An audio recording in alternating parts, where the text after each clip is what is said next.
இதை வந்து நம்மளை கேள்வி எழுப்ப வைக்கிற செஷன். ஓகே, கிறிஸ்துவத்தில் ரகசிய வருகை பகிரங்க வருகை அப்படின்னு ரெண்டு இருக்கா, இல்லை இயேசு கிறிஸ்துவோட வருகைன்னு இருக்கா? இதை பார்க்க போகிறோம். இப்போ எல்லாருக்கும் இம்ப்ரெஷன் என்னென்னா, இயேசுவுடைய ரகசிய வருகை ஒன்று இருக்குது, 7 வருஷம் கழித்து ஒரு பகிரங்க வருகை. இதுதான் உலகம் முழுக்க இருக்குது. உலகம் முழுக்க இதுதான் இருக்குது. நானும் இதைத்தான் பிரசங்கம் பண்ணியிருக்கேன். இது வந்து இவ்வளவும் நான் பேசுனதெல்லாம் அறுதிட்டு சொல்லியிருக்கேன். இது வந்து எக்ஸ்ப்ளோரேட்டரி ஸ்டேஜ். நீங்கள் முடிவு பண்ணுங்கள் அப்படின்னு காமிக்க போகிறேன். ஓகே, இதில் வேறு கருத்துக்கள் இருந்தாலும் எல்லா பக்கமும் நம்ம அதை ரிசீவ் பண்ணலாம். இப்போது இயேசு என்ன சொல்லியிருக்கிறாரு? மத்தேயு 24:36, மத்தேயு 24:36 அவர் சொல்கிறாரு, அவர் அந்த நாளையும் அந்த நாளிகையும் என் பிதா ஒருவர் தவிர அந்த நாளையும் அந்த நாளிகையும் என் பிதா ஒருவர் தவிர மற்றொருவனும் அறியான், பரலோகத்தில் உள்ள தூதர்களும் அறியார்கள். பரலோகத்தில் உள்ள தூதர்களும் அறியார்கள் அவர்கள் சொல்லிட்டாரு. அடுத்தது 44வது வசனம் படிங்க. நீங்கள் நினையாத நாளிகையிலே மனுஷகுமாரன் வருவார், ஆதலால் நீங்களும் ஆயத்தமாய் இருங்கள். ஒரு கிளியராக சொல்கிறாரு. வருக அப்படின்னா அவருக்கே தெரியாது, அந்த மாதிரி வரும் அப்படின்னு இருக்கார். இதில் வந்து இயேசு வந்து வருகை குறித்து தான் கேள்வி கொடுக்குறாரு. இதுக்கு பதில் என்ன கொடுத்துருக்காரு? மத்தேயு 24வது அதிகாரத்தில் கேட்குறாங்க, இவங்க கேட்குறாங்க, ஒரு கேள்வி கேட்குறாங்க. உலகத்தின் முடிவுக்கும் உம்முடைய வருகைக்கும் என்ன? இது 3வது வசனம், மத்தேயு 24:3. பின்பு அவர் ஒலிவமலையின் மேல் உட்கார்ந்திருக்கையில் சீஷர்கள் அவரிடத்து தனித்து வந்து, இவைகள் எப்பொழுது சம்பவிக்கும்? உம்முடைய வருகைக்கும் உலகத்தின் முடிவுக்கும் அடையாளம் என்ன? எங்களுக்கு சொல்ல வேண்டும் என்றார்கள். உலகத்தின் முடிவுக்கு உம்முடைய வருகைக்கும் உலகத்தின் முடிவுக்கும் ரெண்டும் என்னாச்சு? இப்போ நீங்கள் இதுலேருந்து தெரிய வேண்டியது, வருகை அப்புறம் அதோட என்ன கனெக்ட் ஆகிருக்கு? உலகத்தின் முடிவு. இது கனெக்ட் ஆகுது. இயேசு வந்து உலகத்தின் முடிவுக்கும் என் வருகைக்கும் சம்மந்தம் இல்லைன்னு அவர் சொல்லலை. உடனே அன்றைக்கு சொல்கிறாரு, ஒருவனும் உங்களை வஞ்சியாதிருக்கபடி எச்சரிக்கையாக இருங்கள். ஃபர்ஸ்ட் சொல்லிட்டார். வஞ்சிக்கப்படுறவங்க நிறைய பேர் வருவாங்க அப்படிங்கிறத ஃபஸ்ட் அங்கே சொல்லிட்டார். சொல்லிவிட்டு வரிசை அழகாக யுத்தங்களின் சத்தம் வரிசையாக எல்லாம் சொல்லிட்டு வந்துட்டு ஃபர்தர் அடையாளங்களெல்லாம் சொல்லிவிட்டு அதுதான் இந்த வசனம் சொல்கிறாரு, என்னோடய வருகை வந்து எப்படி இருக்கும்? யாருக்கும் தெரியாது, பிதா ஒருவரை தவிர வேறு யாருக்கும் தெரியாது. இங்கே 2 ஸ்டெப்பு வருகை எங்கேயாவது இருக்கா? இயேசு இங்கே சொன்னதில் 2 ஸ்டெப்பு. நான் ஒரு முறை வருவேன், அப்புறம் 7 வருஷம் கழித்து 2வது ஒரு முறை வருவேன், எங்கேயாவது இருக்கா? இதில் இல்லை, இந்த வசனத்தில். இது வந்து வெரி க்ரூஷியல். இப்படிப்பட்ட ஒரு இதில் நம்ம அசம்ஷனுக்கு இடம் கொடுக்க முடியுமா? நான் வந்து இவங்கெல்லாம் இந்த சபையெல்லாம் போய் இப்படி ரகசிய வருகை அப்படின்னு சொன்ன உடனே நானும் ஓஹோ அப்படின்னு சொல்லிட்டு அந்த 1 தெசலோனிக்கர் 4:16-17 அது ரகசிய வருகை, இது வெளிப்படுத்தல் 1:7 வந்து அது வந்து பகிரங்க வருகை, இதோ மேகங்களுடனே வருகிறார். இப்போ பாருங்கள் அது எப்படி உடையுதுங்கிறத நம்ம பார்க்கலாம். நம்பர் 1, இங்கே அவர் சொல்லிட்டார், இல்லை ஒன்று தான், ஒன்று அந்த நாளிகை குமாரனுக்கு தெரியாது, பிதா ஒருவரை தவிர யாரும் அறியார்கள். பட் நம்ம எல்லாத்தையும் எப்படி படிச்சிட்டோம்? இயேசு யார்? பிதாவுடைய உருவந்தான் இயேசு. அதனால் இதில் பெரிய ஒன்றும் மைனஸ்லாம் ஒன்றும் இல்லை. பெரிய is the image of the invisible God. ஆமாம், சகலமும் இவர் கையில் தான் ஒப்படைக்கப்பட்டிருக்கு. அதனால் அந்த ஒரு மேட்டரில் பிதா வந்து அவர் கையில் அதை வச்சுருக்கிறாருன்னா அங்கே சம் ஸ்ட்ராட்டஜிக் ரீசன் இருக்கலாம், நம்ம அதுக்கு மேலே எக்ஸ்ப்ளோர் பண்ண வேண்டாம். ஆனால் அவர் சொல்கிறது சீசனை பற்றி சொல்லலை, நாளையும் நாளிகையும். நாளிகை இதைத்தான் அறிய முடியாது. அப்படின்னா பாக்கியெல்லாம் இந்தந்த மெத்தடில் நீங்கள் அறியலாம் அப்படின்ட்டார். இவர் ரெடி, இதை வைகளெல்லாம் நடக்கும் பொழுது நீங்கள் தலையை வயத்தி ரெடியாக இருங்க அப்படிங்கிறார். ஆமாம், சீசன் தெரியும் சொல்கிறாரு. சீசன்லாம் சொல்லி கொடுத்துருக்காரு. எப்படி சீசன்? லூக்கா 17:26-28 நோவாவின் காலத்தில் எப்படி நடந்ததோ அப்படியே மனுஷகுமாரன் வெளிப்படும் காலத்திலும் நடக்கும். அடுத்தது 28 லோத்தின் காலத்தில் லோத்தினுடைய நாட்களில் நடந்தது போலவும் நடக்கும். ஜனங்கள் புசித்தார்கள், குடித்தார்கள், கொண்டார்கள், விற்றார்கள், நட்டார்கள், கட்டினார்கள். லோத்து சோதோமை விட்டு புறப்பட்ட நாளிலே வானத்திலிருந்து அக்கினியும் கந்தகமும் வர்ஷித்து எல்லோரையும் அழித்து போட்டது. மனுஷகுமாரன் வெளிப்படும் நாளிலும் அப்படியே நடக்கும். எப்படிங்க எப்படிங்க மனுஷகுமாரன் வெளிப்படும் போதும் அப்படியே அப்படியே நடக்கும். அப்படியே நடக்கும் அப்படின்னா சபை அவருடைய பிள்ளைகள் மேலே போய்கிட்டு இருப்பாங்க. வேலேருந்து அக்கினி கந்தகம் எரிந்து எல்லாரையும் அழிச்சு போட்டுச்சு. அவர் எல்லாரையும் அழித்து போட்டது போல நடக்கும். இதுதான் அவர் வேற ஒன்றும் அதில் சொல்லலை. இடைவெளியில் நான் போன பிறகு எடுத்துகிட்டு போன பிறகு 7 வருஷம் கழிச்சு அப்படிங்கிறது அங்கெல்லாம் இல்லை. ஆமாம். இப்போ இன்னும் கொஞ்சம் நம்ம வசனம் பார்ப்போம். இயேசு பரமேறி போகிறாரு. எங்கே போகிறாரு? அப்போஸ்தலர் 1 அதிகாரம் 9வது வசனம். இதுதான் ரொம்ப ஷாக்கிங்காக இருந்தது. அப்போஸ்தலர் 1:9 9லேருந்து 11 படிங்க. இவைகளை அவர் சொன்ன பின்பு அவர்கள் பார்த்து கொண்டிருக்கையில் உயர எடுத்து கொள்ளப்பட்டார். ரொம்ப அண்டர்ஸ்டாண்ட் பண்ண பார்க்க வேண்டியது இதை பார்த்துக்கோங்க. அவர்கள் பார்த்து கொண்டிருக்கும் போது அவர்கள் பார்த்து கொண்டிருக்கும் பொழுது அவர் உயர எடுத்து கொள்ளப்பட்டார். அவர்கள் கண்களுக்கு மறைவாக ஒரு மேகம் அவரை எடுத்துக்கொண்டது. இப்போ பாருங்க கவனம். அவர்கள் கண்களுக்கு முன்பாக ஒரு மேகம் அவரை எடுத்துக்கொண்டது. ரொம்ப முக்கியமான பாயிண்ட் அவர்கள் பார்த்து கொண்டிருக்கையில் அடுத்தது அவர்கள் கண்களுக்கு முன்பாக ஒரு மேகம் அவரை எடுத்துக்கொண்டது. ரைட்டனா? இப்போ அடுத்த 2 வசனம் படிங்க. அவர் போகிற போது அவர்கள் வானத்தை அண்ணாந்து பார்த்து கொண்டிருக்கையில் இதோ வெண்மையான வஸ்திர தரித்தவர்கள் 2 பேர் அவர்கள் அருகே நின்று, கலிலேயர் ஆகிய மனுஷரே, நீங்கள் ஏன் வானத்தை அண்ணாந்து பார்த்து நிற்கிறீர்கள்? உங்களிடத்தில் நின்று வானத்துக்கு எடுத்துக்கொள்ளப்பட்ட இந்த இயேசுவானவர் எப்படி உங்கள் கண்களுக்கு முன்பாக வானத்துக்கு எழுந்தருளி போனாரோ அப்படியே மறுபடியும் வருவார் என்றார்கள். எப்படி வருவாராம்? அப்படியே. லாங்குவேஜ் எவ்வளோ கிளியராக இருக்கா?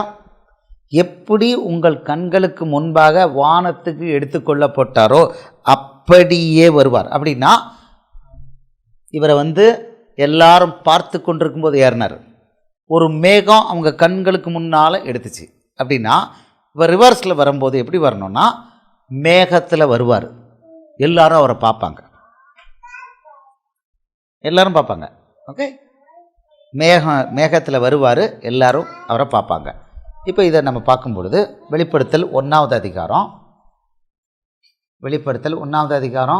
7வது வசனமாக பாருங்கள். இதோ மேகங்களுடனே வருகிறார், கண்கள் யாவும் அவரை காணும். இதோ மேகங்களுடனே வருகிறார், கண்கள் யாவும் அவரை காணும். அவரை குத்தினவர்களும் அவரை காண்பார்கள். பூமியின் கோத்திரத்தார் எல்லோரும் அவரை பார்த்து புலம்புவார்கள். அப்படியே ஆகும். பூமியின் கோத்திரத்தார் எல்லாரும் அவரை பார்த்து புலம்புவார்கள். இவங்க எல்லாரும் பார்க்குறாங்க. மேகம்தான் எடுத்துக்கொண்டு போச்சு. அப்படியே மேகம்தான் திருப்பி கொண்டு வருது.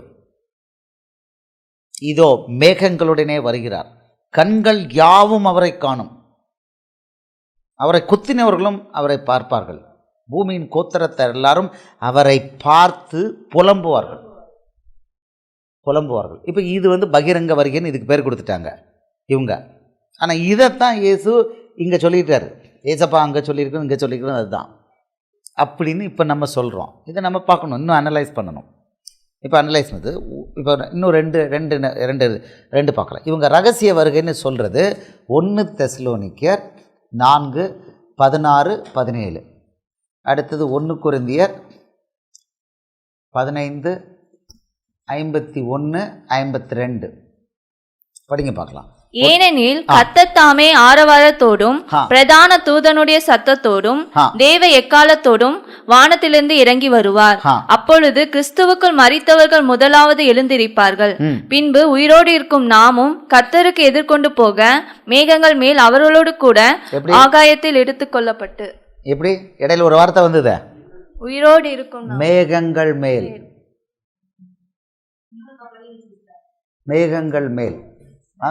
வார்த்தை அங்கே கனெக்ஷன் வருது. எதுக்கு மேகம் வருது?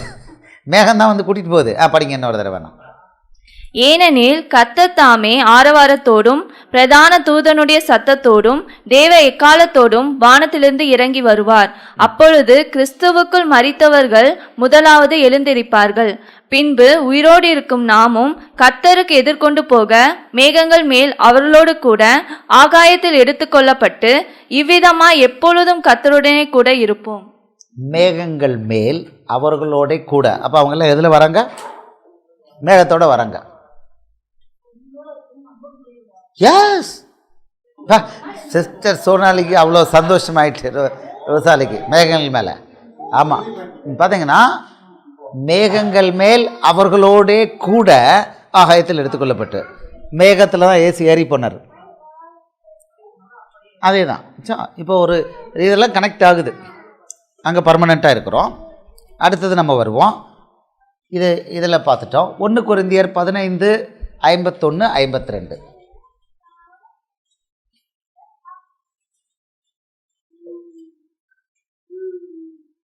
1 கொரிந்தியர் 15:51-52. இதோ ஒரு ரகசியத்தை உங்களுக்கு அறிவிக்கிறேன். நாம் எல்லோரும் நித்திரை அடைவதில்லை. ஆகிலும் கடைசி எக்காலம் தொனிக்கும் போது ஒரு நிமிஷத்திலேயே கடைசி எக்காலம். இங்கே என்னது? எக்காலம் தொனிக்கும். இங்கே இருக்குது. இதோ அவர் கொடுக்குறார் எக்காலம். ஏனெனில் கர்த்தர் தாமே ஆரவாரத்தோடும் பிரதான தூதனுடைய சத்தத்தோடும் தேவ எக்காலத்தோடும் வானத்திலிருந்து இறங்கி வருவார். இது எப்படி ரகசியமாக இருக்கும்? பயங்கர நாய்ஸாக இருக்கும். உலகம் முழுக்க அது கேட்கும். காது பீயும்படி இந்த சத்தம் கேட்கும். ஏன்னா தேவ எக்காலம். அப்போ தான் வந்து பார்க்க முடியும் உலகம் முழுக்க at a time. That means it will happen all over the Globe. இது சர்க்கிள். குளோப் வந்து round. Everywhere it will happen. Everywhere it will happen. ஒரே நேரத்தில் நடக்கும். ஒரு நொடி பொழுதில், ஒரு இமை பொழுதில். இது வருது தான். 1 கொரிந்தியர் 15:51-52 படிங்க. படிங்கம்மா, மறுபடியும் படிங்க. 15. இதோ ஒரு ரகசியத்தை உங்களுக்கு அறிவிக்கிறேன். இதோ ஒரு ரகசியத்தை உங்களுக்கு அறிவிக்கிறேன். நாம் எல்லோரும் நித்திரை அடைவதில்லை. ஆகிலும் கடைசி எக்காலம் தொனிக்கும் போது ஒரு நிமிஷத்திலே ஒரு இமை பொழுதிலே நாம் எல்லோரும் மறுரூபமாக்கப்படுவோம். எக்காலம் தொனிக்கும். அப்பொழுது மரித்தோர் அழிவில்லாதவர்களாய் எழுந்திருப்பார்கள். நாமும் மறுரூபமாக்கப்படுவோம். அல்லேலூயா. அடுத்த வசனம் படிங்க. அழிவுள்ளதாகிய இது அழியாமையையும் சாவுக்கேதுவாகிய இது சாவாமையும் தரித்து கொள்ள வேண்டும். அது மரணம் வெற்றி பெறதை அவர் சொல்கிறார். அடுத்தது இப்போ இதில் பார்த்தீங்கன்னா இதுலேயும் எடுத்துக்கொள்ளப்படுறோம். இப்போ அடுத்தது ஒன்று பார்ப்போம். 1 தெசலோனிக்கு 2 தெசலோனிக்கர் 1வது அதிகாரம் 6வது வசனம். 2 தெசலோனிக்கர்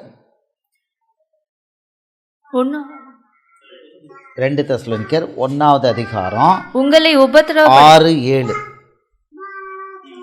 உங்களை உபத்திரவப்படுத்துகிறவர்களுக்கு உபத்திரவத்தையும் உபத்திரப்படுகிற உங்களுக்கு எங்களோட கூட இளைப்பாறுதலையும் பிரதிபலனாக கொடுப்பது தேவனுக்கு நீதியாய் இருக்கிறதே.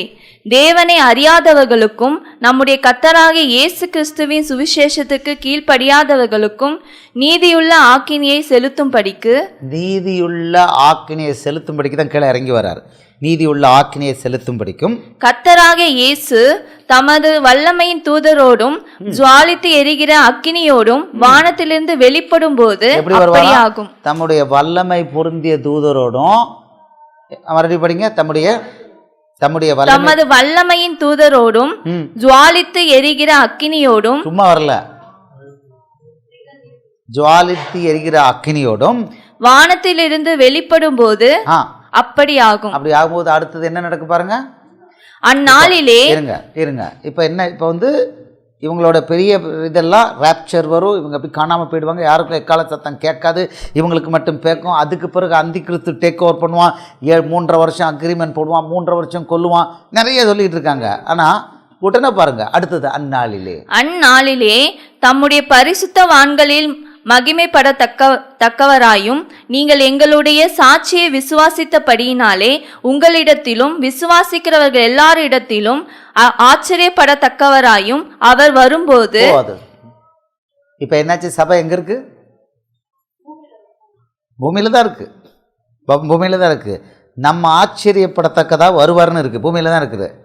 ஓகே, அப்போ பரிசுத்தவான்கள் போயிட்டு அந்தி கிறிஸ்து காலத்தில் எடுக்கலை.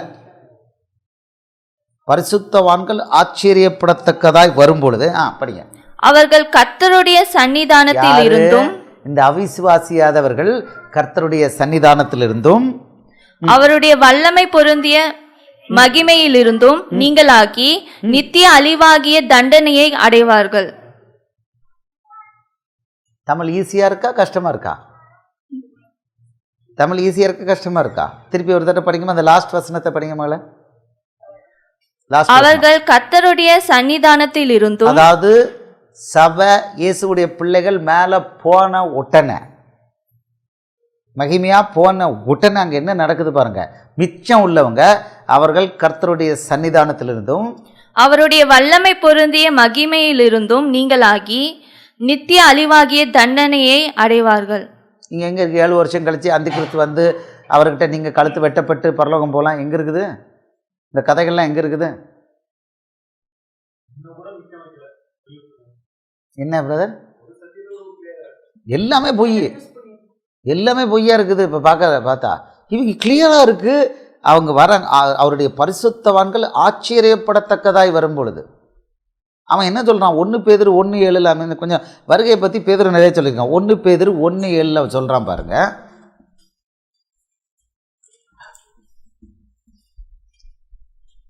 அழிந்து போகிற பொன் அக்கினியினாலே சோதிக்கப்படும், அதை பார்க்கிலும் அதிக விலையேற பெற்றதாயிருக்கிற உங்கள் விசுவாசம் சோதிக்கப்பட்டு இயேசு கிறிஸ்து வெளிப்படும் போது உங்களுக்கு புகழ்ச்சியும் கனமும் மகிமும் உண்டாக காணப்படும்.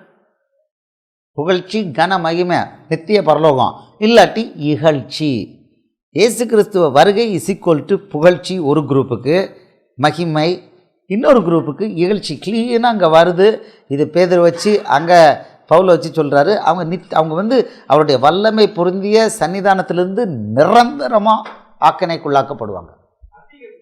வாருங்க அந்தி கிறிஸ்து வர கொஞ்சம் பொறுப்போம்.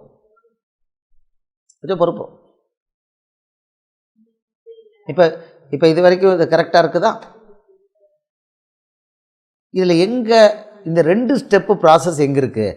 வருவார், அப்புறம் ஒரு 7 வருஷம் ஸ்டால் பண்ணிவிட்டு அப்புறம் இன்னொரு தடவை வருவார். எங்கே இருக்குது? அருவருப்பானது அது வரலங்கிறது நமக்கு என்ன தெரியும்? இப்போ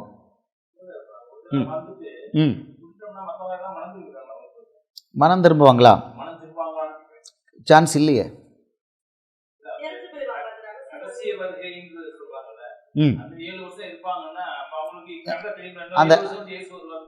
அந்த 7 வருஷம் அப்படின்னு இருக்கிறது எங்க? தானியேலோட இதில் வந்து பார்த்தீங்கன்னா 69வது வாரம் 70வது வாரம் எல்லோரும் நம்ம கற்பனை பண்ணி அந்த 70வது வாரம் இன்னும் நடக்கலைன்னு சொல்லிக்கிட்டு இருக்கோம். அது நடக்கலைங்கிறதுக்கு எங்கே அத்தாரிட்டி இருக்குது? 2 சாட்சிகள் வராங்க.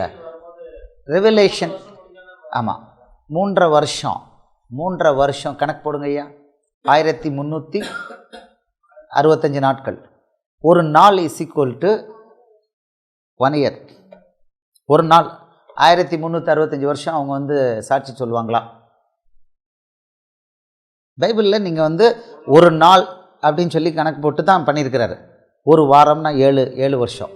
அப்படிங்கும் பொழுது 1365 நாட்களில் சாட்சி சொல்லுவாங்கன்னு எத்தனை நாள்? 1296 நாட்கள் சாட்சி சொல்லுவாங்கன்றது அத்தனை வருஷம். 1296 வருஷம் சாட்சி சொல்ல முடியுமா? நான் உங்களே கேட்குறேன். ஏன்னா பைபிளில் 4 நீங்கள் போட்டார்னா இங்கே ஒரு அர்த்தம்னா அங்கே ஒரே ஒரு அர்த்தம், மாறாது. ப்ராஃபட்டிக் லாங்குவேஜ் மாறாது.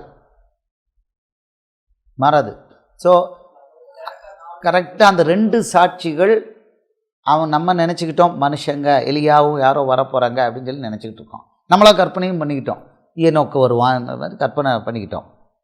அந்த 2 சாட்சிகள் வெளிப்படுத்தின விசேஷத்தில் எல்லாமே கோடட் லாங்குவேஜ். அதை நம்ம தேடி அவர்கிட்ட கேட்கணும். எல்லாரும் அலைந்து திரிவாகணும்னு சொல்லியிருக்கிறார். அதுதான் அவருடைய எண்ணம். சொல்லிட்டார், முத்திரை போடு, எல்லாரும் செத்துட்டோம். ஆனால் வெளிப்படுத்தின விசேஷத்தில் தானியேலில் உள்ளதை முத்திரை போட்டதை நிறைய வெளியில் கொண்டுட்டார். பட் இந்த அதுலேயும் அதே தானியேலையும் அதே வருஷங்கள் இருக்குது. அதே 1296 இருக்குது. ஒருவனும் செயல்படக்கூடாத ராக்காலம் வருகிறதுன்னு ஏசப்பா சொன்னார். அது இருந்ததா இல்லையா? 1500 வருஷம் கிட்டத்தட்ட கிறிஸ்தவம் இல்லை உலகத்தில். போப்பாண்டவர் போட்டு கொன்னார். அந்தி கிறிஸ்து வரல அப்படிங்கிறது எப்படி தெரியும்? நம்ம எல்லாம் அவன் மிருகம் அப்படின்னு சொல்லிட்டு, சமுத்திரத்துலேருந்து வர்ற மிருகம் அப்படின்னு சொல்லிட்டு நம்ம வந்து கோட் லாங்குவேஜில் அங்கே பேசினதில் சமுத்திரத்துலேருந்து வர்றது அப்படிங்கிற திரளான தண்ணீர்களில் ஜனங்கள்ல இருந்து அதெல்லாம் புரியுது. பாதி மனுஷன் பாதி மிருகம் புரியுது. அதுக்கு என்ன அர்த்தம்னு ஃபுல் அர்த்தம் இன்னும் எடுக்கணும். ஆனால் போப்பாண்டவர் அப்படிங்கிறவர் வந்து இந்த வாட்டிக்கன் வந்து அந்த டேட்டெல்லாம் அவர் கரெக்டாக பிரதர் ஹியூபர்ட் போட்டு எடுத்துட்டார். எல்லாம் கிளியராக போட்டு ஃப்ரெஞ்சு ரெவல்யூஷன் வரைக்கும் 1296 அந்த சொன்ன வருஷங்கள் ஆட்சி பண்ணி பைபிளை இல்லாமக்கி கிறிஸ்தவர்களை 5 கோடி கிறிஸ்தவர்களை கொண்டு இருக்கார். இது எல்லாமே விக்கிபீடியாவில் இருக்குது. ஒன்று பைபிளை படிக்க விடாமல் எல்லாத்தையும் டெஸ்ட்ராய் பண்ணி யார் டிரான்ஸ்லேட் பண்ணாலும் கொன்னாங்க. மார்ட்டின் லூத்தர் வந்து தப்பிச்சு அதை கொண்டு வந்தார். கொன்னாங்க. பைபிளை வரவிடாமல் ஒருவரும் செயல்படக்கூடாத, கிரியை செய்யக்கூடாத ராக்காலம். அது ராக்காலம், அந்த கிறிஸ்து காலம். அது அவர் சொன்ன அந்த வருஷம், அந்த 1296 வருஷம் சொல்கிறாங்களா, எக்ஸாக்ட்லி கரெக்டாக ஃப்ரெஞ்சு ரெவல்யூஷன் 1789 கரெக்டாக அந்த டேட்டில் அது முடிஞ்சிருக்கு. அந்த ஆளை அரெஸ்ட் பண்ணி, போப்பை அரெஸ்ட் பண்ணி உள்ளே போட்டாங்க. ஆள் செத்தார். அதுக்கு பிறகு காயம்பட்டது மறுபடியும் சரியாகும். 1917 மறுபடி முசோலினியா திருப்பி கொடுத்தார். முசோலினி திருப்பி கொடுத்துருக்காரு. இப்போ வந்திருக்கிறாரு, கொடுத்துருக்காரு. இப்போ பவர் அது ஒர்க் ஆகிக்கிட்டு இருக்காது, ஒர்க் ஆகிட்டு இருக்கு. அந்தி கிறிஸ்து அவங்க என்ன அவர் வந்து கண்டுபிடிச்சி அவர் கொடுத்துருக்குது. அழகாக ஒரு ரிசர்ச் பேப்பர் கொடுத்துருக்காரு. அவங்களே 2 பாதிரிமாரை வச்சு இந்த ராப்சருங்கிற கதையை உண்டாக்கியிருக்காங்க. ஏன்னா போப்பாண்டவர் தான் அந்தி கிறிஸ்துங்கிறது உலகத்துக்கு அந்த பீரியடில் எல்லாரும் தாராளமாக எழுதியிருக்காங்களாம் புக்கில், இவர் தான் அந்தி கிறிஸ்துன்னு. இது வந்து எல்லாருக்கும் வெளியரங்கம் ஆயிடக்கூடாதுன்னு சொல்லிட்டு அந்தி கிறிஸ்து இனிமே தான் ஃப்யூச்சரில் வரான்னு சொல்லி அவங்களே பிளான் போட்டு கதை விட்டு, இங்கே இல்லை இது அந்தி கிறிஸ்து இல்லை இனிமே தான் வரப்போகிறான்னு சொல்லிட்டு மொத்தம் இயேசுடைய சபையை அழகாக குருட்டு பண்ணிட்டு ஜாலியாக வச்சுக்கிட்டு இருக்காங்க. போப்பாண்டவர் தான் அந்தி கிறிஸ்து. அதில் எனக்கு டவுட் இல்லை. அது பெரிய பீஸ்ட்.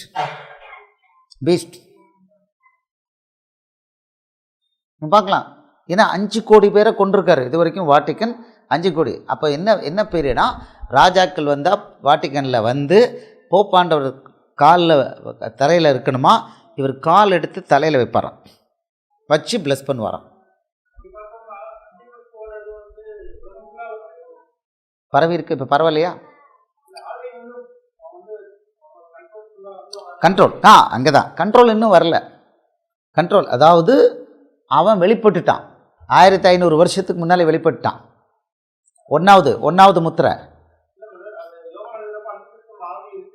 அந்தி கிறிஸ்து ஆவி இல்லை, இது அந்தி கிறிஸ்துவே. அதாவது வெள்ளை குதிரை. இதோ ஒரு வெள்ளை குதிரை.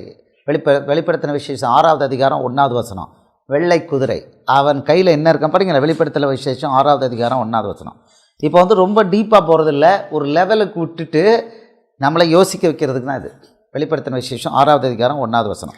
ஆட்டுக்குட்டியானவர் முத்திரைகளில் ஒன்றை உடைக்க கண்டேன்.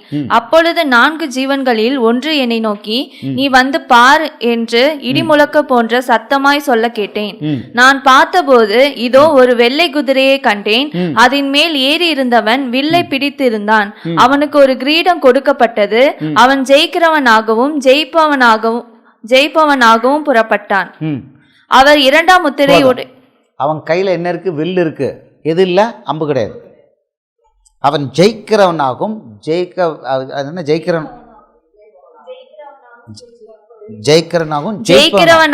ஜெயிப்பவனாகவும் புறப்பட்டான். கொடுத்துருக்காரு, அதிகாரம் கொடுத்துருக்காரு. இதான் அந்த கிறிஸ்து. வெள்ளை குதிரை மிமிக். வெள்ளை குதிரை ஏன்? இயேசு வெள்ளை குதிரை தான் வர்றார். வெள்ளை குதிரையில் தான் வர்றாரு. வெளிப்படுத்தல் 19வது அதிகாரம் 11லேருந்து 11லேருந்து படிங்க பார்க்கலாம். அவர் வெள்ளை குதிரையில தான் இறங்கி வராரு. Final battle. பின்பு பரலோகம் திறந்திருக்க கண்டேன். இதோ ஒரு வெள்ளை குதிரை காணப்பட்டது. ஒரிஜினல். அதன் மேல் ஏறி இருந்தவர் உண்மையும் சத்தியம் உள்ளவர் எண்ணப்பட்டார். இது ராஜா, நம்ம ராஜா, இயேசு ராஜா. அவர் வெள்ளை குதிரையில இறங்கி வர்றார். ஃபைனலாக அவனை அழிக்கிறதுக்கு இறங்கி வர்றார். அவர் எதை யூஸ் பண்றாரு? வெள்ளை குதிரை. இவன் டூப்ளிகேட்டு. இவனும் அதே மாதிரி வெள்ளை ட்ரெஸ் போட்டுட்டு இவர் மாதிரியே. போப்பான்ற தலையில் என்ன இருக்குது? நான் தான் தெய்வம் அப்படின்னு இருக்கு. போன்டிப்பஸ் என்ன ஒரு மண்ணாங்கட்டின்னு இதில் இருக்குது, நான் தான் தெய்வம், என்ன தவிர யாரும் இல்லை, தலையில் அதெல்லாம் இருக்குது எல்லாமே. ஐ ஆம் காட். அந்த எழுதியிருக்காங்களே மொத்தம் அந்த 1700 பக்கத்துக்கு வச்சுருக்கு, 1400 சில்லற பக்கம் என்ன வச்சுருக்காங்க, வாட்டிக்கனுடைய அந்த கேனன் புக்கை டவுன்லோட் பண்ணி வச்சுருக்காங்க. கேனன்லாம் பைபிளுக்கு ரீப்ளேஸ்மெண்ட். இன்றைக்கி அவர் சொல்லியிருக்கிறாரு, இப்போ கொஞ்ச நாளைக்கு முன்னால், இப்போ ஒரு வாரத்துக்கு முன்னால் சொல்லிட்டாரு, பைபிளை ரீரைட் பண்ணணும். ஏற்கனவே எல்லாருக்கும் முன்னால் சொல்லிட்டாரு, God never had any magic wand to create earth. இதெல்லாம் கதை, நம்ப முடியாது. யார் பேசுவா இப்படி? யார் பேசுவா இப்படி? அந்தி கிறிஸ்து மட்டும்தான் அதை சொல்ல முடியும் கிளியராக. இயேசுவுக்கு விரோதமாக இப்படி தைரியமாக பேசக்கூடியது. அதாவது இயேசு மாதிரியே எல்லா வேலையும் பார்த்துட்டு வெள்ளைக்குதிரை அந்த மிமிக் எல்லாம் இருக்கும், ஏமாற்ற முடியும். பெரிய வஞ்சனை வந்து அவ்வளோ ஹை லெவலாக இருக்கும். ஸோ அவர் பார்த்தா எல்லாம் இருக்கும். But internally the whole Roman Catholic institution எதுக்குன்னா it's Antichrist institution. That is the beast. கரெக்டாக அழகாக இப்படி கலர் போட்டு எல்லா இடத்துலையும் ஸ்கூலு ஹாஸ்பிட்டல் எல்லா பக்கம் நிறுவி the own agenda is against God. அவன் தெரியாத தன் பிதாக்கள் அறியாத தெய்வத்தை கும்பிடுவான். என்னது இன்றைக்கி மாதா அன்னை வேளாங்கண்ணி எல்லாம் மேட்ச் ஆகுத. இந்த மாதிரி பிதாக்கள் அறியாத தெய்வத்தை கும்பிட்றாங்க. புனிதர்கள் எக்கச்சக்கம் அது பாட்டுக்கு ஓடிக்கிட்டு இருக்கு ரவுண்டு. ஆமாம், அது போய்கிட்டு இருக்கு. ஃபாதர் கண்டிப்பாக. யாருமா? மாரியாயும் மாதாவும் ஒன்று. அவர் உண்மையை சொன்னாலும் கரெக்டாக சொல்லியிருக்கார். ரெண்டு ஒன்று தான். ஒன்றும் அதில் தப்பே கிடையாது. இப்போ பாருங்கள், இதில் அவர் சொல்கிறாரு வரிசையாக அழகாக அவர் இப்போ மத்திய 24 அழகாக கொடுக்குறாரு. பாலாக்கிற அறுவைப்பு குறித்த தானியேல் இதெல்லாம் வந்துட்டுனே சொல்கிறாங்க. அடுத்தது 22வது வசனம், 21, 22 போடுங்க. மத்த 24, 21, 22. ஏனெனில் உலகம் உண்டானது முதல் இதுவரைக்கும் சம்பவித்திராததும் இனிமேலும் சம்பவியாததுமான மிகுந்த உபத்திரவம் அப்பொழுது உண்டாயிருக்கும். அந்நாட்கள் குறைக்கப்படாதிருந்தால் ஒருவனாகிலும் தப்பி போவதில்லை. தெரிந்து கொள்ளப்பட்டவர்களிடத்தில் இருந்தும் அந்த நாட்கள் குறைக்கப்படும். தெரிந்து கொள்ளப்பட்டவர்களின் நிமித்தம் அந்த நாட்கள் குறைக்கப்படும். அப்போ தெரிந்து கொள்ளப்பட்டவங்க யாரு? நம்ம இங்கே தான் இருக்கோம். சபை இங்கே தான் இருக்குது. அந்த கிறிஸ்து இவ்வளோ வேலையும் பண்ணும்போது சபை எங்கே இருக்குது? உபத்திரவம் இங்கே தான் இருக்குது. சபை வெளியில் போகல, இங்கே தான் இருக்குது சொல்லிட்டு அடுத்தது அழகாக கொடுக்குறாரு 27வது வசனத்தில். மின்னல் கிழக்கிலிருந்து தோன்றி மேற்கு வரைக்கும் பிரகாசிக்கிறது போல மனுஷகுமாரனுடைய வருகையும் இருக்கும் சொல்லிட்டு பிணம் எங்கேயோ அங்கே கழுகுகள் வந்து. 30வது வசனம் படிங்க. 30. அப்பொழுது மனுஷகுமாரனுடைய அடையாளம் வானத்தில் காணப்படும். அப்பொழுது மனுஷகுமாரன் வல்லமையோடும் மிகுந்த மகிமையோடும் வானத்தின் மேகங்கள் மேல் வருகிறதை பூமியில் உள்ள சகல கோத்திரத்தாரும் கண்டு புலம்புவார்கள். என்னாச்சு? அதே வசனம் வந்துருச்சா? மேகங்கள் மேல் பூமியின் கோத்திரத்தார் எல்லாரும் புலம்புவார்கள். இவ்வளோ தெளிவாக இருக்க. இதைத்தானே வெளிப்படத்தில் 1:7 ரீகன்ஃபார்ம் பண்ணியிருக்காரு. அடுத்து படிங்கம்மா. நல்லதான் படிப்போம். வலுவாய் தொனிக்கும் எக்கால சத்தத்தோடே அவர் தமது தூதர்களை அனுப்புவார். அவர்கள் அவரால் தெரிந்து கொள்ளப்பட்டவர்களை வானத்தின் ஒரு முனை முதற்கொண்டு மறுமுனை மட்டும் 4 திசைகளிலும் இருந்து கூட்டி சேர்ப்பார்கள். இப்போ சொல்லுங்க, எல்லா இடத்துலையும் அவர் சொல்லிட்டு இருக்கிறாரு எப்படி நடக்கும் விழித்திருங்கன்னு சொல்கிறார். நீங்கள் நினையாத நாளிகளே மனுஷகுமார் வருவார்னு எல்லாம் சொல்லி கொடுத்துட்டாரு. கடைசி வரைக்கும் எல்லாரும் அறியாமல் தான் இருப்பாங்க, இப்படி தான் சொல்லியிருக்கிறார். ஸோ அவர் பிள்ளைகளை மட்டும் தூக்குறாரு. தூக்கி கொண்டு போன உடனே எல்லாரும் பார்க்குறாங்க. இங்கேயும் எல்லாரும் பார்த்து கோத்திரத்தார். இதுவும் இயேசு தான் சொல்லியிருக்கார்.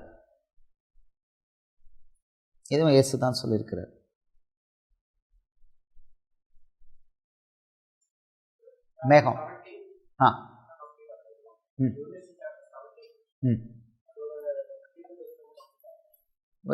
அது பார்க்குறோம். இப்போ எனக்கு நீங்கள் ஒன்று சொல்லுங்களேன்.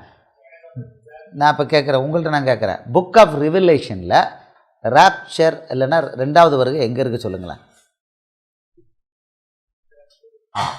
இப்போ இதான் வெளிப்படுத்தின விசேஷம் தானே முடிவு. அதில் எல்லாமே இருக்கணும். இதோட கன்ஃபர்மேஷன் இப்போ இந்த பார்த்தீங்கன்னா இந்த வசனம் கன்ஃபர்மேஷன் வெளிப்படுத்தல் 1:7 இருக்குது, 1:7 இருக்குது.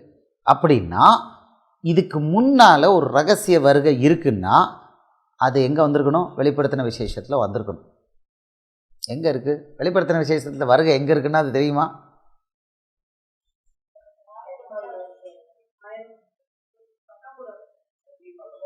பத்தொன்பதாவது அதிகாரம் 19 தான் வருது. முறையாக வருது. இறங்குறாரு, வெள்ளை குதிரையில் இறங்குறாரு, வந்து அந்தி கிறிஸ்துவை அழிச்சிட்டு அவருடைய ஆட்சியை செட்டப் பண்ணுறார். இதுதான் ஒரே ஒரு தடவை தான் வந்திருக்கு. இவங்க எங்கேயாவது காமிக்கட்டுமே ரகசிய வருகை எங்கே இருக்கு? ஆண் குழந்தை எடுத்துக்கொள்ளப்படுது.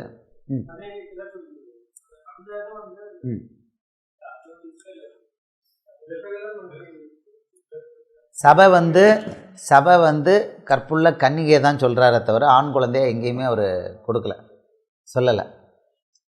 ஸோ நிறைய கோட்வேர்டு இருக்குது. பட் வருகை வந்து கரெக்டாக நீங்கள் சொல்கிறீங்க. வெளிப்படுத்தல் 19:11 தான் இருக்குது. கிளியராக அவர் இறங்குறாரு. ஆயிரம் பரிசுத்தவான்களோடு வருவார்னு யார் சொன்னா? கேட்டுங்களேன். 15 யூதா புஸ்தகம் 15வது யூதா புஸ்தகம் 15வது வசனமா 7 பாருங்கள். அதில் வந்து 1000 பரிசுத்தவான்களோடு வருகிறார்னு யார்? ஈனோக்கு சொல்கிறான். தமக்கு விரோதமாய் அவபக்தி உள்ள பாவிகள் பேசின கடின வார்த்தைகள் எல்லாவற்றின் நிமித்தமும் அவர்களை கண்டிக்கிறதற்கும் 1000 தமது பரிசுத்தவான்களோடு கூட கர்த்தர் வருகிறார் என்று முன்னறிவித்தான். இருக்கா என்று முன்னறிவித்தான். இது நடக்குதா? இதில் வெளிப்படுத்தல் 19வது அதிகாரத்தில் 13வது வசனம் பார்த்தீங்கன்னா எல்லாரும் அவருடைய கர்த்தருடைய சேனை வெண் வஸ்திரம் தரித்து அவரோடு கூட குதிரையில் போகிறாங்க. படிங்களாம் பார்க்கலாம். வெளிப்படுத்தல் 19வது அதிகாரம் 14லேருந்து படிங்க. 19:14 வெண் வஸ்திரம் தரித்து வராங்க. பரலோகத்தில் உள்ள சேனைகள் வெண்மையும் சுத்தமுமான மெல்லிய வஸ்திரம் தரித்தவர்களாய் வெள்ளை குதிரைகளின் மேல் ஏறி. பரலோகத்தில் உள்ள சேனை யாரு? ஏற்கனவே மரித்து பரலோகத்தில் இருக்கிற பரிசுத்தவான்கள்.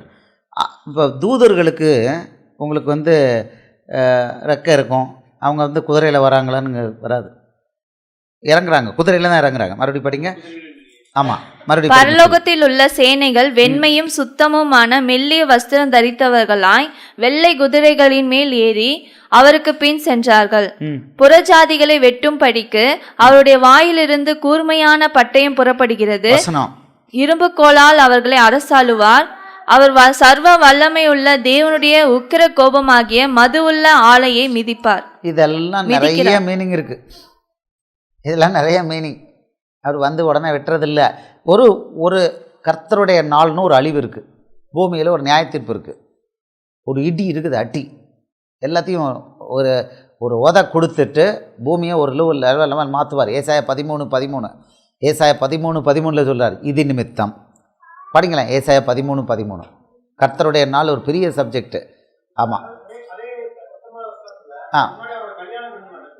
எங்கே இருக்குது காமிங்க. இதோ கொடுங்க, அதுன்னு பார்க்கலாம்.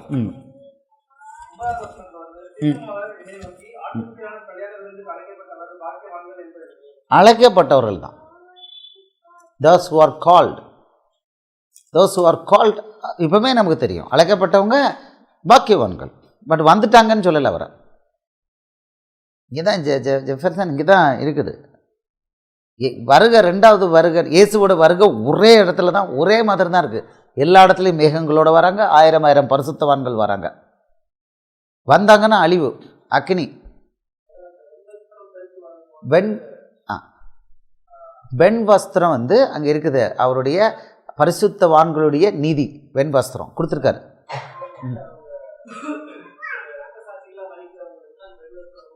இல்லை, வெண் வஸ்திரம் அந்த வெளிப்படுத்தல 5வது அதிகாரத்தில் இருக்கு. 5வது முத்திரை கரெக்ட். 6வதுல 5வது முத்திரை கரெக்ட்.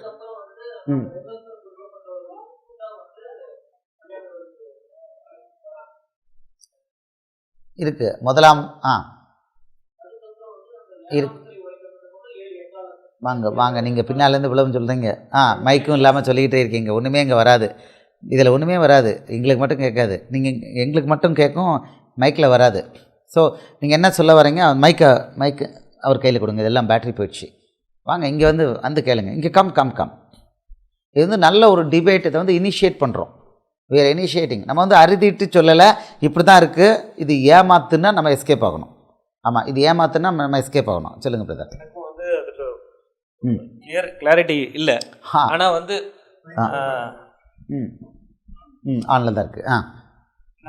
ஒவ்வொரு முத்திரையாக உடைக்கப்பட்டக்கப்புறம் அதுக்கப்புறம் அந்த ஃபஸ்ட்டு 666 ஆமாம், அந்த 13வது அதிகாரம் 18வது வசனத்துல வந்து ஞானமுள்ளவன் அதை வந்து தெரிந்து கொள்ள ஏன்னா அது என்ன நேரம் தெரியாது, அதை வந்து டிசர்ன் பண்ணணும் அப்படின்னு போட்டிருக்கு. ஆமாம். ஆனால் இப்போ இருக்க காலகட்டங்களில் மேபி அது என்னன்ட்டு சரியாக தெரில. மேபி இந்த வந்து நம்மளோட எல்லா கண்ட்ரீஸுமே வந்து நம்பர் சோஷியல் செக்யூரிட்டி இந்தியாவுக்கு வந்துருச்சு. இந்தியாவுக்கு ஆதார் நம்பர் வந்துருச்சு. அண்ட் ஒரு கம்பெனி வந்து வெரிஃபை ஐடின்னு ஒரு கம்பெனி வந்து அதுக்கு தகுந்த மாதிரி சிப்ஸ் பண்ணிட்டு இருக்காங்க. அண்ட் வந்து இம்ப்ளான்ட் வந்து ஆல்ரெடி வந்து யூரோப்ல ஸ்டார்ட் பண்ணிட்டாங்க, சில கண்ட்ரீஸ்ல எல்லாம் ஸ்டார்ட் பண்றாங்க. அதெல்லாம் இருக்கு பிரதர். அது ஒரு பார்ட். அதுக்கப்புறம் வந்து 7 கலசங்கள்ல வந்து அந்த நியாய தீர்ப்பு வருது, ஒவ்வொரு நியாய தீர்ப்பு வருது. அதுல வந்து அது தூப கலசத்தை ப்ரே பண்றாங்க. அந்த ப்ரே பண்ணும்போது ஃபைனலா வந்து அந்த 7வது தூப கலசத்துல இருந்து அந்த அக்னி எடுத்து பூமியில போடும்போது அந்த பெரிய அளவுல டிஸ்ட்ரக்ஷன் நடக்குது, எர்த்குவேக் நடக்குது பெரிய லெவல்ல. ஆமா, அதுதான் வந்து அந்த 7 வருஷம் அப்படின்ற மாதிரி. அந்த எர்த்குவேக்ங்கிறது ஆட்சி மாற்றங்கள். அது நம்ம நினைக்கிற மாதிரி பூமி அதிர்ச்சி அல்ல. இது வந்து கோடட் எர்த்குவேக் வந்து நம்ம நினைக்கிற மாதிரி நிலநடுக்கம் அல்ல. ஏன்னா அது மத்தேயு 24வது அதிகாரத்துல இத பத்தி பேசுறாரு, பல பூமி அதிர்ச்சிகள் அது நடந்துட்டே இருக்கு. ஏன்னா அதோட இத வந்து சேர்க்கிற மாதிரி இது அங்க வந்து அந்த கோடட் இல்ல. எர்த்குவேக்ங்கிறது பூமியில ஆட்சி மாற்றங்கள், பெரிய பெரிய ஆட்சிகள் கவிழும், அதுதான்.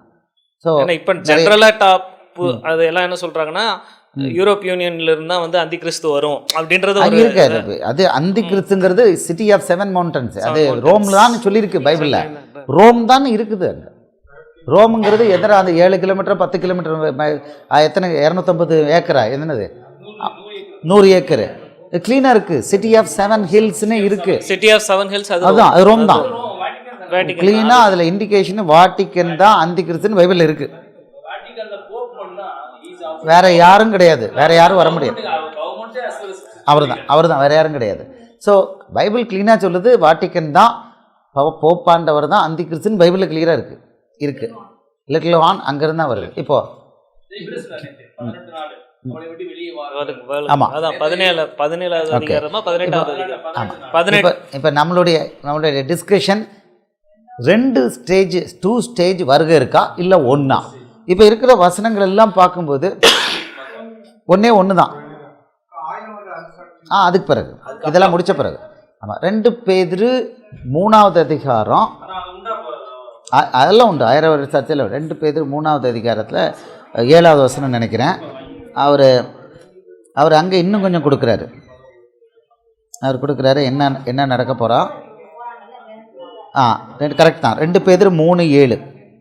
இப்பொழுதும் இருக்கிற வானங்களும் பூமியும் அந்த வார்த்தையினாலேயே அக்கினிக்கு இரையாக வைக்கப்பட்டு தேவ பக்தி இல்லாதவர்கள் நியாய தீர்க்கப்பட்டு அழிந்து போகும் நாள் வரைக்கும் காக்கப்பட்டு இருக்கிறது. பிரதர் கேளுங்க, மறுபடியும் வசனம் வாசிப்போம். 2 பேதுரு 3:7 கேளுங்க. இதுல வந்து அகைன் அக்கினி வந்து நியாய தீர்ப்பு கொடுக்குது. எப்ப கொடுக்குது? தேவ பக்தி இல்லாதவர்கள் நியாயத்திலிருந்து அழிந்து போகும் மட்டும் பூமி பாதுகாக்கப்படுது. பூமி எப்படி அழிக்கப்படுது? அக்கினினால. அவர் எப்படி வருவாராம்? ஜுவாலித்து எரிகிற அக்கினியோடு வருவார். கனெக்ஷன் பாருங்க, மறுபடியும் படிங்க. 2 பேதுரு 3:7. இப்பொழுது இருக்கிற வானங்களும் பூமியும் அந்த வார்த்தையினாலேயே அக்கினிக்கு இரையாக வைக்கப்பட்டு தேவ பக்தி இல்லாதவர்கள் நியாய தீர்க்கப்பட்டு அழிந்து போகும் நாள் வரைக்கும் காக்கப்பட்டு இருக்கிறது. தேவ பக்தி இல்லாதவர்கள் நியாயம் தீர்க்கப்பட்டு அழிந்து போகிறாங்க. இந்த அக்னி அவர் வர்றாரு. இயேசு ஜுவாலித்து எரிகிற அக்னியோடு கீழே இறங்கி வரும்போது இவங்கெல்லாம் அழிக்கப்படுவாங்க, கைவிடப்படுறவங்களாம் அழிக்கப்படுவாங்கங்கிறத 1 தெசலோனிக்கர் 1வது அதிகாரம் 6, 7, 8, 9 வசனத்தில் பார்த்துட்டோம். எங்கே இருக்குது ரகசிய வருகைன்னு? எங்கே இருக்குது? ஒரே ஒரு வருகை தான் அது இருக்கு. மத்தேயு 25 அது இருக்கு. 2 பேர் மத்தேயு 24 அது சொல்றாரு. கைவிடுவாங்க. சரி, நான் உங்களுக்கு இன்னொன்று சொல்கிறேன். மத்தேயு 25 அவர் என்ன ஒரு ஓமை கொடுத்தாரு, 10 கன்னியர் ஓமை. அவர் வந்து வார்னிங் கொடுக்குறாரு. அவர் வந்து வார்னிங் கொடுக்குறாரு 5வது வசனத்தில், இதோ மணவாளன் வருகிறார், அவருக்கு எதிர்கொண்டு போகால். எத்தனை பேர் புறப்பட்டாங்க? 5 பேர். 5 பேர் தான் போனாங்க. 5 பேர் கைவிடப்பட்டாங்க. 10வது வசனத்தில் அவங்க வந்து கேட்குறாங்க, ஐயோ எஜமானேன்னு சொல்கிறார், உங்களை ஒரு போதும் அறியேன். எங்கே இருக்குது 2வது சான்ஸ்? பர்மனெண்ட். ஒரு தடவை டோர் க்ளோஸ் ஆகிட்டுன்னா க்ளோஸ்ட் ஃபார் எவர். இது ரொம்ப கிளியராக இருக்கா இல்லையா? மத்தேயு 25 அதான் படிங்க. மத்தேயு 25வது அதிகாரம் 10, 11 படிங்களாம் பார்க்கலாம். கைவிடப்பட்ட அப்படியே அவர்கள் வாங்க போன போது மணவாளன் வந்து விட்டார். ஆயத்தமாய் இருந்தவர்கள் அவரோடே கூட கல்யாண வீட்டுக்குள் பிரவேசித்தார்கள். கதவும் அடைக்கப்பட்டது. பின்பு மற்ற கன்னிகைகளும் வந்து, ஆண்டவரே ஆண்டவரே ஆண்டவரே, எங்களுக்கு திறக்க வேண்டும் என்றார்கள். அதற்கு அவர், உங்களை அறியேன் என்று மெய்யாகவே உங்களுக்கு சொல்லுகிறேன் என்றார். மனுஷகுமாரன் வரும் நாளையாவது நீங்கள் அறியாது இருக்கிறபடியால் விழித்திருங்கள். போதுமா? இது தெளிவாக இருக்கா இல்லையா? வாங்க, மைக்கு கொடுங்க அவர் கையில். இவ்வளோ நீளமாக அங்கே சொன்னீங்கன்னா ஒரு சைலன்ஸ் அங்கே வரும். அவர் ஒன்றுமே. ஆமாம், வாங்க.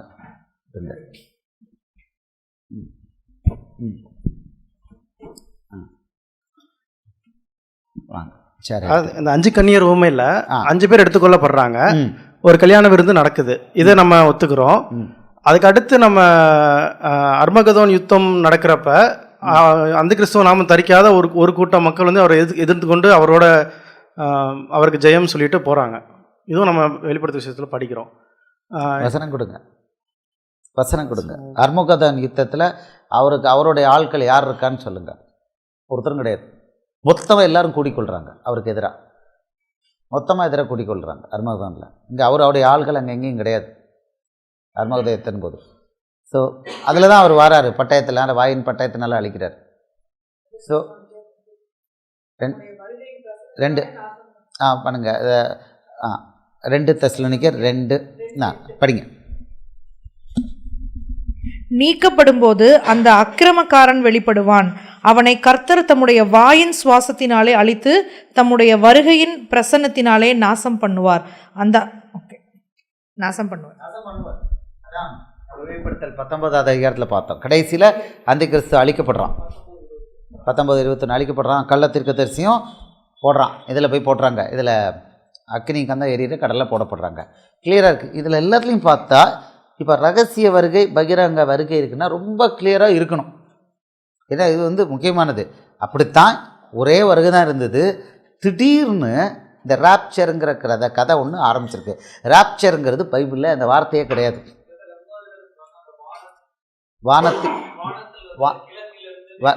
அது நான் இப்போ ஏற்கனவே படித்தோம். கிழக்கிலேருந்து மின்னல் மாதிரி வருவார். வருகை வந்து மின்னல் மாதிரி தான் இருக்கும் பிரதர். மற்ற 24 கிளியராக கொடுக்குறார். அது இப்படி கற்பனை பண்ணிவிட்டு அது ரகசிய அதாவது வருகை எப்படி இருக்கும் அப்படிங்கிறத அவர் ஒரு சினரியா கொடுக்குறார். ஒரே திருடன் வர்ற போல் இருக்கும். யாரும் எதிர்பார்க்க மாட்டாங்க. மின்னல் வானத்தில் ஒரு முனையிலேருந்து மறுமுனை தோன்றது போல் அந்த தூதர்கள் வந்து அவருடைய பிள்ளைகளை தூக்கிட்டு போயிடுவாங்கன்னு இருக்குது. இதெல்லாம் வருகையை பற்றி சொல்லியிருக்காரே தவிர இதில் ரகசியம், இதில் வந்து பகிரங்கம் அப்படின்னு அவர் சொல்லலை. ஏசப்பா 2 வருகை 2 step to step second coming process அவர் சொல்லவே இல்லை. இது வரைக்கும் உள்ளது இப்படி தான் இருக்குது. அந்தி கிறிஸ்து வரதுக்காக வெயிட் பண்ணிக்கிட்டு இருக்காங்க. எதனால்? இப்போ சபை வந்து அந்தி கிறிஸ்து வரதுக்கு எதிர்பார்த்துட்டு இருக்காங்க. வரலைன்னு நினச்சிக்கிட்டு இருக்காங்க. வாட்டிக்கன் தான் அந்தி கிறிஸ்து, ரோம் தான் 7 சிட்டி ஆஃப் 7 ஹில்ஸில் தான் வருவான். வந்து 5 கோடி கிறிஸ்தவர்களை கொன்ன பிறகும் அவன் வரல அப்படின்னு சொல்லிக்கிட்டு இருந்தா இது எப்படி? 5 கோடி கிறிஸ்தவர்கள் கொன்னது 1-2 இல்லை, எல்லாம் ஹிஸ்ட்ரி, எல்லாம் விக்கிபீடியாவில் அவ்வளோமே இருக்குது. அவங்களே மன்னிப்பு கேட்டுக்கிட்டே இருக்காங்க. இத்தனை பேரை கொன்னதுக்கு நாங்கள் உயிரோடு எரிச்சு கொண்டு இருக்காங்க கிறிஸ்தவ. அப்படி அந்த பீரியட்லேருந்து அவர் இந்த டார்க் பீரியட்னு சொல்கிறோமே, அந்த பீரியட் 1296 வருஷம். இது வந்து கோவாவில் நடந்திருக்கு. ஸோ நீங்கள் வந்து போர்ச்சுகல் இன்குசிஷன் அப்படின்னு சொல்லி இது நடந்திருக்கு. இது டாக்குமெண்ட் பண்ணிட்டார். யார் டாக்குமெண்ட் பண்ணது? தங்கச்சியோட அண்ணன் ஹியூபர்ட், விஜய் ஹியூபர்ட். அவருக்கு ஒரு அபிஷேகத்தை கொடுத்து ஆவியானவர் எல்லாத்தையும் காமிச்சு thousands ஆஃப் பேஜஸ் ஸ்கேன் பண்ணி எடுத்து இன்டர்நெட்டில் இருக்க பேஜஸ் விக்கிபீடியா வழியாக க்ளீனாக ப்ரூவ் பண்ணி கொடுத்துட்டார். ராப்சர் என்ன வித் லவ் ஃப்ரம் வாட்டிக்கன். பொய். ராப்சர் பொய். இது பொய். எதுக்குன்னா நீங்களும் நானும் அந்திக்கிறிஸ்து இவன் தான் அப்படின்னு பார்த்தோம்னா கவனமாக இருப்போம், தப்பிக்க வச்சுருவோம், ரோமன் கத்தோலிக்க தப்பிக்க வச்சுருவோம் அப்படின்னு தெரிஞ்சு அவன் இங்கே இல்லை அங்கே, அவன் இனிமேல் தான் வரப்போகிறான் அப்படின்னு ஏமாற்றி நம்மளாம் படிக்கிறது வழக்கம் கிடையாதுல்ல. நமக்கு படிக்கிற பைபிள் படிக்கிற வழக்கமே கிடையாது. பழைய ஏற்பாட்டை மட்டும் கற்றுக் கொடுக்குறோம். ஆனால் 5 கோடி கிறிஸ்தவர்களை கொண்டு இருக்காங்க. அந்த டீட்டெயிலை கொண்டே வர்றதில்லை. இவர் இன்றைக்கி தொப்பியை வச்சுக்கிட்டு ஸ்டைலாக அப்படி ஒரு சிரிப்பு இப்படியே வர்றாருன்னா எல்லோரும் இவனும் இந்த பாஸ்டர்ஸும் போய் அவரோட போய் சேர்ந்துக்கிறான். கிறிஸ்லாம் அவங்களோட போய் சேர்ந்துக்கிறாங்க. 5 கோடி பேரை கொண்டிருக்காங்க. அதை வாட்டிக்கனே மன்னிப்பு மறுபடியும் கேட்குது. இத்தனை கோடி பேரை நாங்கள் கொன்னோன்னு அட்மிட் பண்ணி மன்னிப்பு கேட்குறாங்க, மன்னிப்பும் கேட்குறாங்க. அப்போ இவ்வளவும் இருக்குது. அப்படி இருக்கும் பொழுது அந்த கிறிஸ்து இனிமே தான் வருவான்னு நம்ம ஏமாந்துக்கிட்டு இருக்கோம். அவன் செட்டப் பண்ணி, நீங்கள் என்ன நினைக்கிறீங்க? 7 வருஷத்தில் ஒரு ஆள் வந்தாலும் அவன் 7 வருஷத்தில் உலகம் முழுக்க அவன் ஆட்சியை செட்டப் பண்ணி அவ்வளோ பேருக்கும் கார்டு கொடுத்து அவ்வளோ பேரையும் வரிசையாக கொல்றது இஸ் இட் பாசிபிள்? கிடையாது. அது பீஸ்ட் மிஷின், கவர்மெண்ட் மிஷினரி மாதிரி இன்றைக்கி ரோமன் கத்தோலிக் இது உலகம் முழுக்க பரவி அது செட்டப் நிற்குது. எத்தனை? 146. ஆமாம், 120 கோடி, 140 150 கண்ட்ரியில் அவருக்கு எம்பசி இருக்குது. அந்திக்கிறிஸ்துக்கு எம்பசி இருக்குது. வாட்டிக்கனுக்கு 100 ஏக்கர் காலுக்கு அத்தனை எம்பசி. அவங்களோட சொத்து மட்டும் எத்தனையோ லட்சம் கோடி இருக்குது. அவ்வளோ இருக்குது. ஸோ பீஸ்ட் த மிஷினரி, அஃபிஷியல் மிஷினரி. அவ்வளோ அரசாட்சி அவர் பண்ணிகிட்டு இருக்காரு. ஒரு நாள் அந்த டேட் வந்த உடனே ஆவியானவர் பெர்மிஷன் கொடுத்த உடனே ஹீ வில் ரைஸ். இது வரைக்கும் கொன்று அப்புறம் அது ஃப்ரெஞ்ச் ரெவல்யூஷனில் போப்பாண்டவரை பிடிச்சி சிறையில் போட்டு அந்த ஆளுங்க இறந்து போயிட்டார். அதுக்கு பிறகு 1917 மறுபடியும் அவருக்கு ஆட்சி கொடுக்கப்பட்டிருக்கு. போப்பாண்டவருக்கு முசோலினால் மறுபடியும் இருக்கிறார். இதெல்லாம் ஹிஸ்ட்ரியில் இருக்குது. இது இருக்குது. அந்த சின்ன காயம்பட்ட தழும்பு ஆறி அது வந்தோடனே எல்லாரும் ஆச்சரியத்தோடு அதை பார்த்தார்கள். இப்போ வந்தாச்சு, இந்த கடைசி நாட்களில் இருக்கிறோம். அந்த கிறிஸ்து வேறு யாரும் இல்லை, வாட்டிக்கன் தான், போப்பாண்டவர் தான். அது இந்த போப்பாண்டவராக இருக்கலாம், இல்லை இவருக்கு பிறகு செத்த பிறகு அடுத்த ஆளாக இருக்கலாம். பட் அந்த கிறிஸ்து அங்கே தான். அது ஒரு institution. It's an institution. Anti Christ. ஏன் ரோமன் கத்தோலிக்கில் இருக்கிற என்ன கொள்கைகள்லாம் என்ன இயேசுவோட கொள்கைகளா? இயேசுவுக்கு எதிராக தாறுமாறான கொள்கைகள், அவ்வளோ தாறுமாறான கொள்கைகள். அதை அது நன்மை நினச்சி ஏமாந்து போய் அதில் இருக்கிறாங்க ஜனங்கள். 2 தெசலோனிக்கேயர் 2வது அதிகாரம் 4வது வசனம். மைக் வாங்கிக்கோங்க வாங்க. 2:4. அவன் எதிர்த்து நிற்கிறவனாகவும் தேவன் எனப்படுவது எதுவோ ஆராதிக்கப்படுவது எதுவோ அவைகள் எல்லாவற்றுக்கும் மேலாக தன்னை உயர்த்துகிறவனாகவும் தேவனுடைய ஆலயத்தில் தேவன் போல உட்கார்ந்து தன்னைத்தானே தேவன் என்று காண்பிக்கிறவனாகவும் இருப்பான். அவர் தான் தன்னை தான் தெய்வங்கிறார். Wicker of Christ. இவர் தான் is a representative of Jesus. அவ்வளோதான், அப்படி தான் இருக்கிறார். எல்லாமே அதில் வருது. காலங்களை நேரங்களை மாற்றியாச்சு. கிரெகோரியன் கேலண்டர், அவர் கேலண்டர் தான். மைக். திருச்சபையோட தலைவர் யாருன்னு கேட்டா நான் போப்புன்னு தான் சொல்லுவேன். திருச்சபையின் தலைவர் இயேசு கிறிஸ்துன்றது 6 மாசமா தான் எனக்கு தெரியும். அது இந்த வசனத்துல தான் பார்த்தேன். தேவனுடைய ஆலயம் நான் தான். என்னோட ஆலயத்துல தேவன் போல உட்கார்ந்து இந்த வசனத்தை சொன்னப்பதான் எனக்கு இதெல்லாம் ஞாபகம் வந்தது. உங்களுக்கு எல்லா ரோமன் கத்தோலிக்கிற்கும் போப்பாண்டவர் தான் தெய்வம் உட்கார்ந்துருக்காரு தேவனுடைய ஆலயத்துல. இதுல கோட் வேர்டா எல்லாமே கொடுத்துருக்காங்க. சர்ச்சில் அதான் சொல்லி தருவாங்க. நம்ம திருச்சபையின் தலைவர் யாருன்னா கேடிசன் இருக்கு. இந்த புது உங்களுக்கு தெரியுமா, கம்யூனியன் வாங்குங்கள திருச்சபையின் தலைவர் யாருன்னா போப்புன்னு தான் எழுதிடும். 1வது அதிகாரம் கடைசி வசனத்தில் நம்ம என்ன பார்க்குறோம்? சபையாக சரீரத்துக்கு அவரை தந்தருளினார். எபேசியர் 1வது அதிகாரம் 22, 23, 21 அவரை உன்னதங்களில் தம்முடைய வலது பார்சத்தில் உட்காரும்படி செய்து எல்லாவற்றையும் அவருடைய பாதங்களுக்கு கீழ்ப்படுத்தி எல்லாவற்றையும் எல்லாவற்றாலும் நிறைவாகிய சரீரமான சபைக்கு அவரை எல்லாவற்றுக்கும் மேலான தலையாக தந்தருளினார். இயேசுதான் சபைக்கு தலை. இயேசுதான் சபைக்கு, அவருடைய சரீரமான சபைக்கு தலை. அங்கே என்னாச்சு? அதை ரீப்ளேஸ் பண்ணி போப்பாண்டவர் தான் தலை. அதெல்லாம் கரெக்டாக இருக்குது. அந்த கிறிஸ்து வேறு மதத்துலேருந்து வர சான்ஸே கிடையாது. அது முஸ்லீம் மதமோ ஒரு ஹிந்து மதமோ இதில் கிடையாது. அவன் ஒரு கிறிஸ்தவனாக இருக்கும், கிறிஸ்தவத்தை அறிஞ்சவன் தான் பொலிக்கு இருக்கும். அது கரெக்டாக அது வந்து இட்ஸ் அன் இன்ஸ்டிடியூஷன். பீஸ்ட் இங்கே பீஸ்ட் எல்லாமே பைபிளில் கோட் வேர்டில் பீஸ்ட்ன்னு சொல்கிறதுலாம் தேசம்தான். பீஸ்ட் எல்லாம் தேசம். பீஸ்ட்னா தேசம்தான், அவ்வளோமே தேசம்தான். ஸோ இதெல்லாமே கரெக்டாக இருக்குது. இப்போ நம்ம ஒரு கேள்வி கேட்போம். ரகசிய வருகை இருக்குது, அதுக்கு பிறகு பகிரங்க வருகை இருக்குது அப்படின்னு சொன்னால் என்ன வருது? இடையில அந்தி கிறிஸ்து இன்னும் வரல அப்படின்னா நம்ம எப்படி இருப்போம்? லெத்தார்ஜிக்காக இருப்போம். அதுதான் பிசாசுடைய திட்டம். அதனால் ஒருவனும் உங்களை வஞ்சியாத இருக்கபடி எச்சரிக்கையா இருங்கள். ஸ்ட்ரிக்டாக கொடுத்துட்டார் ஏசப்பா. இது எக்ஸாக்ட்லி எல்லாரும் என்ன நினைக்கிறாங்களே, ரகசிய இருக்க விட்டுட்டா அடுத்தது பகிரவன்களை கழுத்தை வெட்டப்பட்டு போயிடலாம். எல்லாரோட நினைப்பையும் ஆமாம் முத்திரை வாங்காமல் நம்ம இப்போ இந்த பயலுக ஒரு சின்ன மேட்டரை கூட இயேசுவுக்கு பண்ண மாட்டேக்கானுங்க. இவன் அந்தி கிறிஸ்து கழுத்து வெட்டும்போது இந்த கழுத்து வெட்டப்பட்டு பரலோகத்துக்கு போயிடுவான்னு இப்படி இதை நினைப்ப பண்ணுறது பேய் அவனுக்குள்ளே இருந்து. டிசப்ஷன் மிகப்பெரிய பொய். எது தெரியுமா? ரகசிய வருகை. ராப்சருங்கிறது மிகப்பெரிய பொய் அப்படின்னு எனக்கு படுது. ஐ ஆம் ஸ்டில் ஓப்பன். எனக்கு என்னை பொறுத்த வரைக்கும் இந்த வசனங்களை பார்த்தா ஒரே ஒரு வருகை. எதுக்கு? ராப்சருக்கு வசனமே இல்லை, ராப்சருங்கிற வார்த்தையே இல்லை. ராப்சருங்கிற வார்த்தையெல்லாம் எல்லாரும் அதை யூஸ் பண்ணுறோம். ரகசிய வருகைன்னு இல்லை. அவர் சொல்ற அவருடைய நாளையும் நாளிகையும் தான் ரகசியம். பட் அதெல்லாம் ஓப்பன்.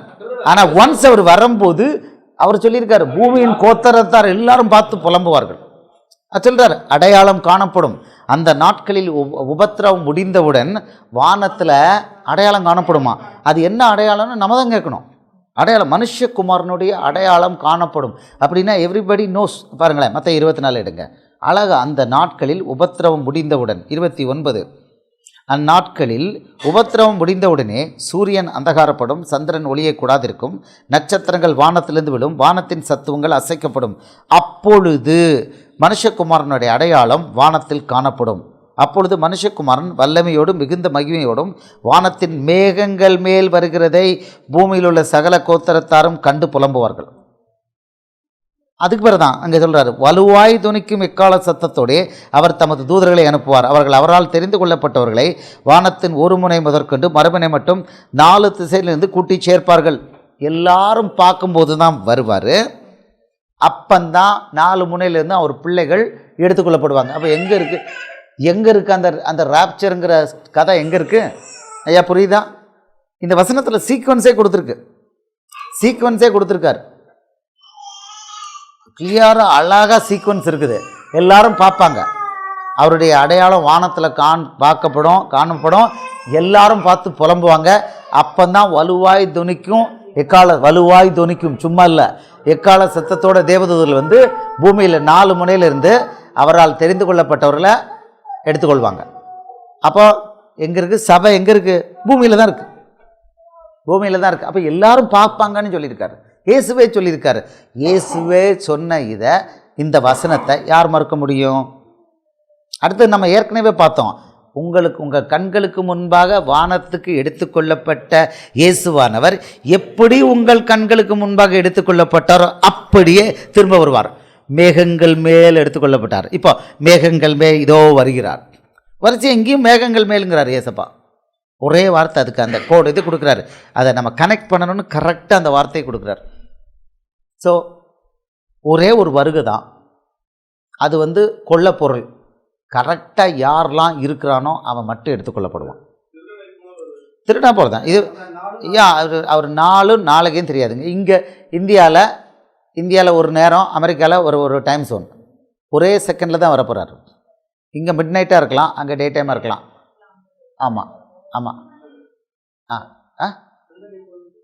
பிள்ளைகள் ஆமாம் இந்த வந்துட்டேன். ஸோ அதுதான்.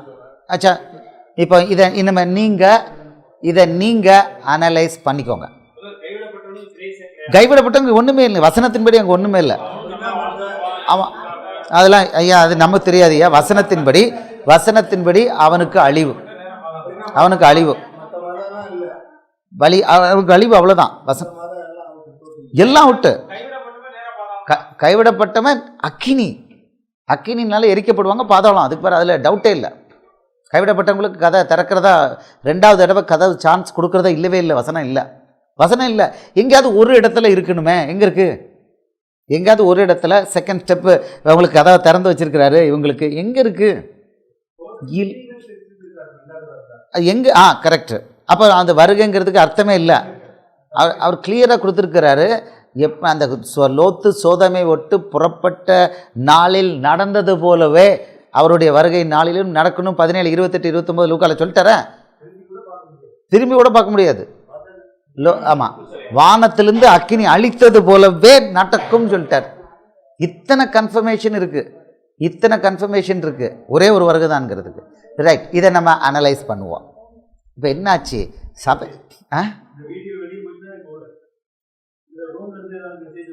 எனக்கு நம்ம ரோமெல்லாம் எனக்கு ரோமும் ஆச்சு. நம்ம சாதாரண கழுதை 666 அது வந்து நம்பர் கிடையாதும்மா. அது ஞானம் உள்ளவனுக்கு விளங்கும். தட் மெப்சி சம்திங் லைக் கார்டு ஏதாவது ஒன்று இருக்கும். அதெல்லாம் நீங்கள் கேளுங்க, இல்லை ஜெபத்தில் வைங்க. சும்மா don't expect me, I am not Jesus Christ. வெளிப்படுத்தின விசேஷத்தை பொறுத்த வரைக்கும் நம்ம வந்து அறுதிட்டு சொல்லக்கூடாது, சொல்லணும். இப்படி தான் நான் ஃபீல் பண்ணுறேன். நீங்கள் ப்ரேயர் பண்ணி கேளுங்க. இன்றைக்கி ரகசிய வருகை இருக்குதுன்னு சொல்கிறவங்க, ஏன் வசனத்தை கொடுங்க, இப்போ என் கண் திறக்கப்பட்டிருக்கு, வசனத்தை கொடுங்க, நாங்கள் we are ready to look at it. வெளிப்படுத்தின விசேஷத்தில் 2 வருகை இருக்கிறத காமிங்க. நானும் தேடி பார்த்தேன். வெளிப்படுத்தல் 19 தவிர வேறு எங்கேயும் இல்லை. ஓகே, சாரி, இதன் முடி என்ன பிரதர்?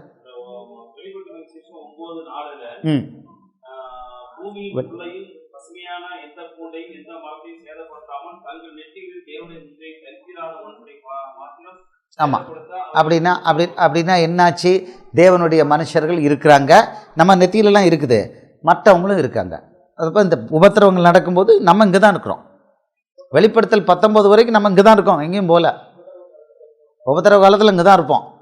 எல்லோரும் நினச்சிக்கிட்டாங்க அந்தி கிறிஸ்து வரதுக்கு முன்னால் நாங்கள் எடுத்துக்கொள்ளப்படுவோம், எங்களுக்கு உபத்திரவம் கிடையாது. ஓட்டு வறுத்து எடுத்துருவார். மத்தேயு 13ஆம் அதிகாரத்தில் என்ன சொல்லியிருக்கிறாரு? அவளை மொத்தமாக கட்டி என்ன பண்ணுவாராம்? அக்கினியில் போடுவார். எது?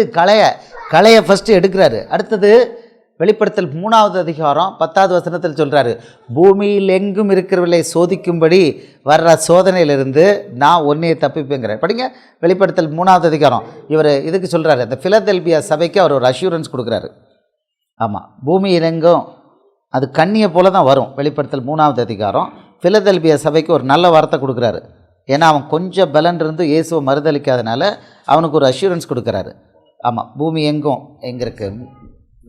வெளிப்படுத்தல் 3ஆவது அதிகாரம் பாருங்க, அவர் சொல்றாரு, என் பொறுமை குறித்தும் 10:3-10 என் பொறுமையை குறித்து சொல்லிய வசனத்தை நீ காத்து கொண்டபடியினால் பூமியில் குடியிருக்கிறவர்களை சோதிக்கும்படியாக பூச்சக்கரத்தின் மேலெங்கும் வரப்போகிற சோதனை காலத்திற்கு தப்பும்படி நானும் உன்னை காப்பேன். ஒரே ஒரு சபைக்கு மட்டும்தான் அந்த சோதனைங்கிறது பயங்கர அழிவு இருக்கும், கொல்லுவாங்க, எல்லாமே இருக்கும்.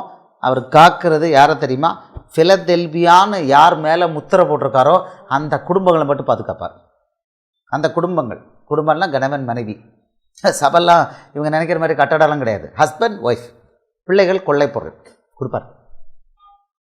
அவர் இஸ் வெரி வெரி, ஏன்னா 1000 தலைமுறைக்கு வரைக்கும் இரக்கத்தை காக்கிறவர். ஸோ ஹஸ்பண்ட் ஒய்ஃப் பிள்ளைகள் அது போப்பார். குடும்பமாக பாதுகாப்பார். மற்ற பக்கத்தில் உள்ள குடும்பம் அடி வாங்கும், இவங்களுக்கு அடி வாங்காது. அப்படிப்பார். இதான் பிலதெல்பியா. நீங்கள் முத்திரை வாங்கணும். என்ன முத்திரை வாங்கணும்? பிலதெல்பியான்னு முத்திரை வாங்கணும். ஸோ உபத்திரவம் இருக்குது. கடைசி நாட்களில் பயங்கர உபத்திரவம் இருக்கும். இதான். ஓகே.